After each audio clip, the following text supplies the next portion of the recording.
Gordon the Big Engine is very proud of pulling the express. One afternoon, Gordon was helping his solar servant.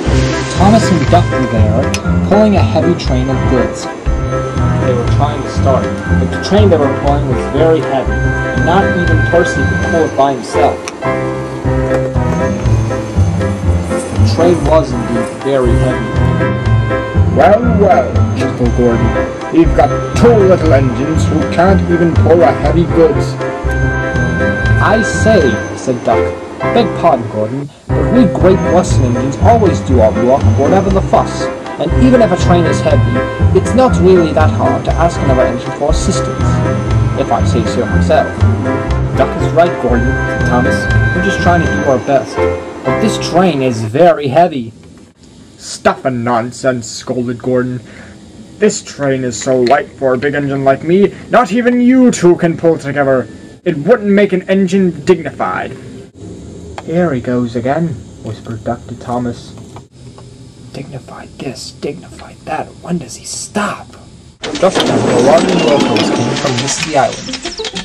What's this chat going on here about feeling dignified? It wouldn't make a logging local grand. That's right. You three are the only ones I know that do not know the definition of being dignified. Don't know what that means, said Dash. Well, it means that someone's being too puffed up in his smoke box, replied Harold. I don't have time for this. I have a train to catch. I'll see you all later, said Gordon. Who does he think he is? Said Duck. He thinks he is Gordon the Grand, replied Thomas as they started to pull the train. Later that day, Gordon schemed into tiny dots. Well, if it isn't Gordon the Grand, teased Duck. What's that supposed to mean? Asked Gordon. Why should I tell you? You're Gordon the Grand. You must know everything. Unlike myself, of course, a great Western engine. And a great Western engine can obviously prove his strength to a big bossy engine from Sodor any day.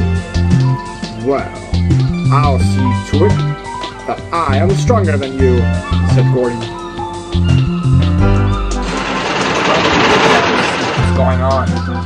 Gordon was pulling Duck's train, and Duck was next to Donald to watch the whole thing. Duck had to take Oliver's goods train as well as his own today, because Oliver was at the steam pits and needed pipes for his water system. Gordon was just about to leave with Duck and Oliver's trains when Salty, the dockside neighbor, came. Wait, what's going on here? Why's Gordon pulling Duck and Oliver's trains now, me hearties? Duck called Gordon the Grand, and now he's trying to pull this train to all of us. Is that so? Replied Salty. Well, now, I might not allow that. Dinna fuss yourself, Salty, put in Donald. Let Gordon pull up his strength. It'll be a taste of his own medicine, he whispered to Salty. Alright then. Well now, said Salty. I guess Gordon's best over Duck and Oliver's train since he's stronger. In the meantime, Duck, you can pull Gordon's train. I'll see to it, me hearties, that Sir Topham Hatt approves of this. Farewell, me hearties, I must get off. Some fishy trucks need some shunting now. A great Western engine pulling my train, said Gordon. I wanna you're Gordon the Grand. Oh, fine. Donald, Duck, and Cranky watched as Gordon pulled his train out of the docks. They'll be in trouble soon, sighed Cranky.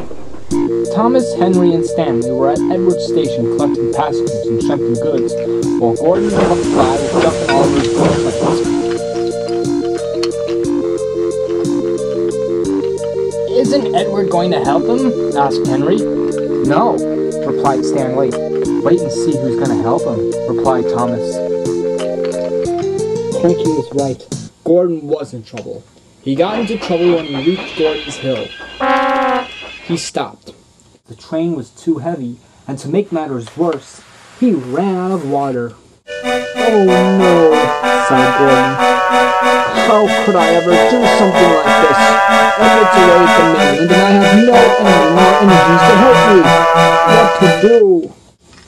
Soon 2 engines came. Gordon was very embarrassed about the 2 engines with Thomas and Duck. "Well, Gordon," said Duck, "I think you've learned your lesson. You're not so grand now, are you?" Gordon mumbled and grumbled all the way, but Thomas and Duck paid no attention. At last, the 3 engines made it to Maryland, the final destination. Gordon was very embarrassed, and to make matters worse, on the platform, there stood Sir Topham Hatt. He was cross. Well, Gordon, said Sir Topham Hatt, you certainly wanted to show how grand you were, and you certainly have done that. You've shown how ungrand you were by letting yourself get into an incident on Gordon's Hill. For your punishment, you will not pull the express for the rest of the week. I'll give the job away to James and Henry. James, who had overheard what Sir Topham Hatt had said, felt pleased. "A really splendid engine really does deserve an award like this," he said to himself. "Oh, the indignity," moaned Gordon. For the rest of the week, Gordon stayed at Marin Station to shunt coaches and trucks for the other engines. He wasn't